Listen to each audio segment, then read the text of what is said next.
Welcome to the Cosmic Codex for April 20, 2023. A Valid Exchange. An excerpt from my new story appearing in Boundary Shock Quarterly 22, Cyberpunks. Podcast article written by science fiction author Brian Scott Pauls. AI voiceover created using MicMonster. Following up on last week's article about the enduring relevance of cyberpunk, my latest story is now available in Boundary Shock Quarterly 22. A Valid Exchange is a follow-up to my short cyberpunk piece, Critical Impact Vulnerabilities. It continues the adventures of hacker extraordinaire Tilda Slash and the police detective assigned to investigate her. Tilda Slash has been a thorn in the side of the Seattle PD for years. Every time they think they have her dead to rights, she slips through their fingers. But circumstances have changed. There's a worse threat out there than Slash, and the police need her help to bring it down. Here's an excerpt. A Valid Exchange. By Brian Scott Pauls. I took an autocab out to Bainbridge Island, head against the window, trying to soothe my anxiety by watching Puget Sound pass below me. I rarely push back on assignments, but this one stuck in my craw. I wasn't sure why Sergeant Tondi thought I was the best pick after what happened the last time. 2 months planning an airtight sting, and we had to release our target before my head hit the pillow that night. She'd outsmarted and outclassed me. But pushing back on Tondi doesn't work. She flicked me an address from her phone and said, 2 o'clock. Don't keep her waiting. And quit your bitching. You're a professional. How do you argue with that? So there I was, making a house call on Seattle's most notorious unconvicted criminal. My phone rang. I didn't recognize the number in the lower right-hand corner of my view, but I needed a distraction. I tapped my glasses, audio only.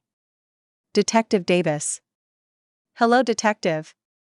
I see you're only a few minutes out. There was no mistaking the voice. Who gave you my number? An authentic, good-natured laugh rang in my ears. Oh, come on, you know I have any number of ways. All legal, of course. I hadn't known it was possible to wink over audio. But as it happens, your sergeant gave it to me.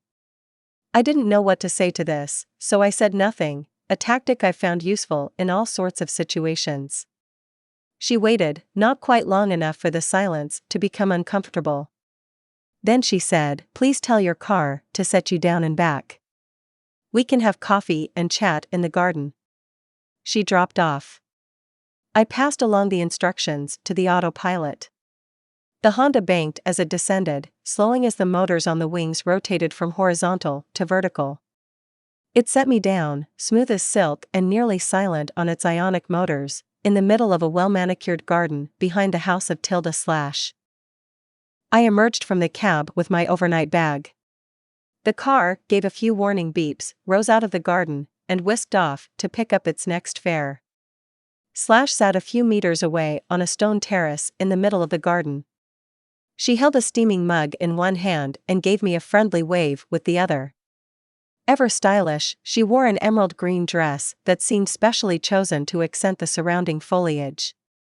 I walked down the path from the gently sloping sward where the cab had deposited me. Slash gave a wide smile and motioned for me to take an available chair at the circular table. I accepted, and she poured coffee from a large carafe into a mug that was the twin of her own. A silver tray next to the carafe held milk, cream, sugar, and various low and no-calorie substitutes. I chose a generous amount of cream, then sat back and appraised my host. I hear you asked for me, I said, lightly stirring my coffee. Did you want to make sure you were working with someone you knew you could outwit? From experience? I've imagined doing a lot of things to Slash over the years, but leaving her speechless was never one of them. For a moment, she said nothing. Then a smile crept into one corner of her mouth.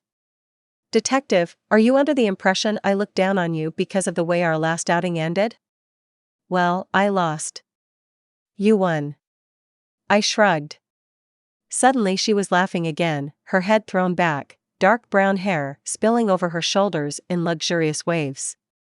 No. Exactly the opposite.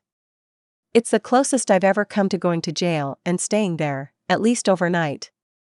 Not close enough, I replied, trying not to smile myself, and failing. Detective, I've never had any desire to work with the police, but after that night, I'm very interested in working with you. I felt my heart skip a beat, like the first time we met, at the bazaar. So, she continued, still smiling, if you're not going to call your cab back and leave, why don't you deliver the briefing you came to present? I took a sip of my coffee and set down the mug. It's pretty simple. Selenium Tide has been plaguing the big 3 tech firms in the region for months. It's making the chief look bad. Tandi's higher-ups have tasked her with taking them down. She wants you to help. Why should I help the police? You've built Hack/Slash into one of the most successful criminal hacker groups in the world. Allegedly criminal, she corrected. Selenium Tide is one of your biggest competitors, I continued. If you put them out of business, you can increase your. Do you call it market share? And why do the police want to work with an, allegedly, criminal hacker group? You know you're the best. HNS has the skills to succeed at something like this. There aren't a lot of other good options. There's the US government. This put me a bit off balance. I played it straight. If we were going to do this, we needed to trust one another, right up until the op was over. Even they think you're better. We're carrying out this op in consultation with the FBI. Tilda graced me with another smile, and I felt I had passed a test. Very good, detective. Yes, I've been having my own confidential discussions with the Bureau. Confidential, because they don't want the bad press of working publicly with HNS.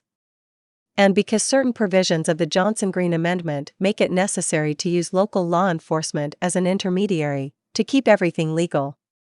You're basically my FBI handler.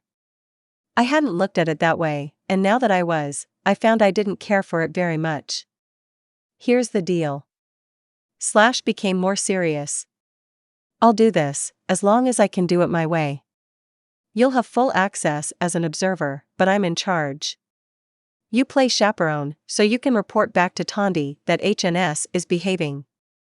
Tandi can report back up the chain to the Bureau. Okay, I said, let's get started. Let's finish our coffee first, she said with another laugh, then let's get started.